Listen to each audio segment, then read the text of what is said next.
Guess what? There are some natural remedies that actually work, and we utilize them all the time in the hospital. Today, I'm gonna give you 10 natural cures that absolutely have evidence behind them. Honey, not only is it absolutely delicious, but it actually has true medical uses. Now, I'm a little biased here because I absolutely love my Manuka honey with green tea, but the American Academy of Pediatrics actually recommends honey for a nighttime cough for children over the age of 1. When they compared it in scientific research to over-the-counter cough suppressants, it actually performed as well or even better than some of these cough suppressants. But we have to make sure that it's given to children over the age of 1 because of the Clostridium bacteria that can be found in honey, which is potentially lethal for children under the age of 1. I really want to hammer that home.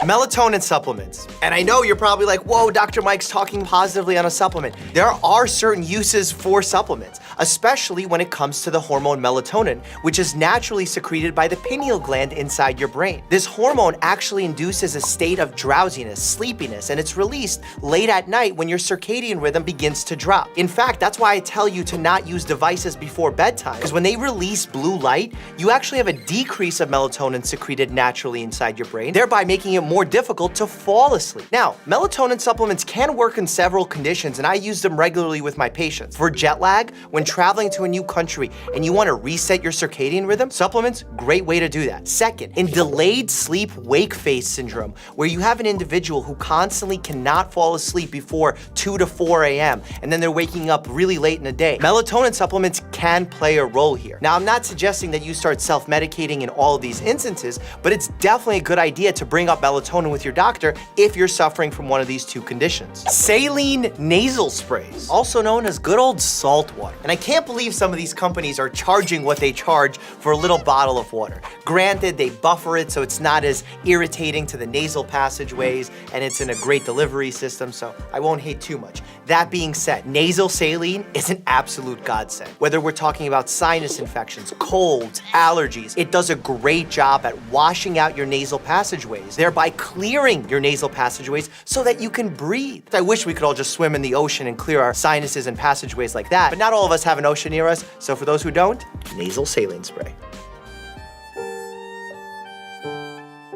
Sugar, sugar, sugar. I bet you did not think I would say sugar has a medical utility, because it does cause a lot of medical problems, I'm gonna be honest. Well, the overeating of sugar. Let's not villainize a single ingredient. It's like added sugar to something that's already sweet or doesn't need to be sweet, where sugar becomes a problem. In this case, sugar for hiccups actually works. And there's no like definitive scientific research as to how it works, but there is a theory. If you let the sugar sit on your tongue, dissolve on your tongue, it will stimulate the vagus nerve, one of the main nerves of the parasympathetic nervous system, the rest and digest nervous system, that also goes to the diaphragm. The spasming of the diaphragm is what causes the hiccup. And now, with the sugar relaxing the vagus nerve, thereby relaxing the diaphragm, cure yourself of hiccups. A little spoonful of sugar, makes the medicine go down, helps the medicine go down. Oatmeal, another one that's also delicious and a medical remedy, specifically for eczema. But we have to make sure that we're using colloidal oatmeal, which is when you take the oat grain and you grind it down into a fine powder. Then that powder can actually be used as a skin protectant because it prevents the loss of fluid from your skin. Aloe vera. It has actually a lot of uses for skin, but one that gets me most excited is for burns, specifically sunburns. Man, do those hurt. And the Office of NCCIH actually has shown this to be true. Putting aloe vera on burns speeds up their healing and decreases pain. The reason all this happens is because aloe vera contains chemical compounds known as anthraquinones, which decrease pain, speed up healing, and is a natural way to do so. If you have an aloe vera plant, just cut it and apply. Also, be sure, if you had multiple sunburns throughout your life, even as a kid, it does increase your risk for skin cancer, and you should be getting yearly skin checks with your dermatologist or family medicine doctor. Prunes. For those who never had them, prunes can actually aid in the treatment of constipation. What's wrong? You were like looking at me. I think you said prudes instead of prunes. Really?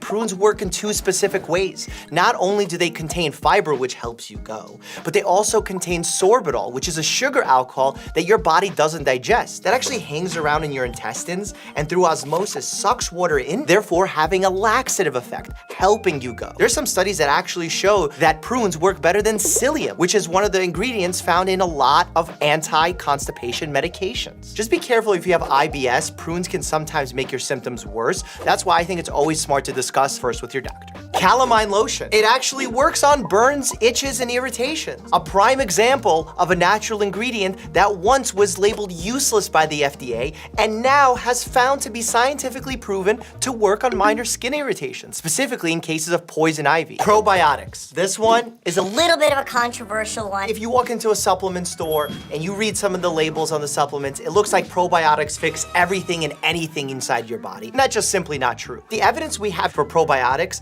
comes from antibiotic-associated diarrhea. And basically what happens is when you take oral antibiotics for a skin wound, for an infection in your upper airway, it actually acts everywhere inside your body, including your gut, thereby killing the good bacteria, the probiotics. In fact, that's what probiotics actually means, because inside of our bodies and on the outside, we have a ton of bacteria living on us. And this bacteria lives in symbiosis with us. It actually helps us live, sometimes getting nutrients out of certain foods, ones that we can't digest on our own. So it's usually a healthy relationship. But now when we take antibiotics to fight off the bad bacteria, we incidentally kill the good bacteria as well. So by taking probiotics, you can actually help prevent antibiotic-associated diarrhea. As more evidence evolves, we're gonna find out more and more about the bacteria that's living in our gut.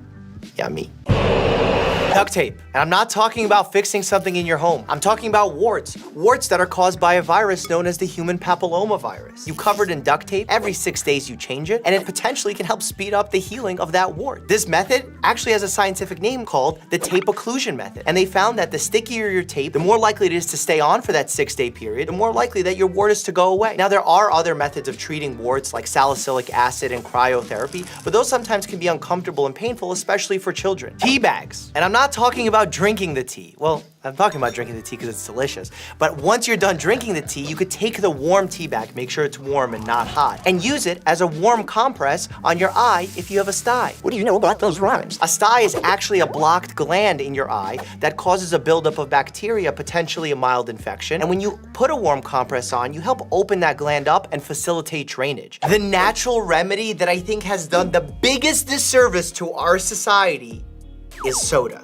People say, you have an upset stomach? Have some ginger ale, have some Coca-Cola. In fact, that's how some of my friends, when they were kids, got hooked on Coca-Cola. And it's not that you shouldn't drink soda ever. Evidence is there that children drinking gallons and gallons of soda a week, maybe a month, actually have higher rates of obesity later in life. Because the cholesterol plaques that cause heart attacks start forming in your early teens. We're actually propagating two problems: not fixing the upset stomach, and two, increasing rates of obesity. To me, that's a big, big no-no. There's been research that actually tested these theories of drinking soda to help replenish electrolytes or hydrate sick kids, and it doesn't work. In fact, ginger ale was thought to work because ginger has some anti-nausea properties, helping relax the digestive system. But you're much better off drinking a true ginger tea than you are a ginger soda, because the traditional ginger sodas have barely any natural ginger in them. I get frustrated when those natural remedies try and trick you.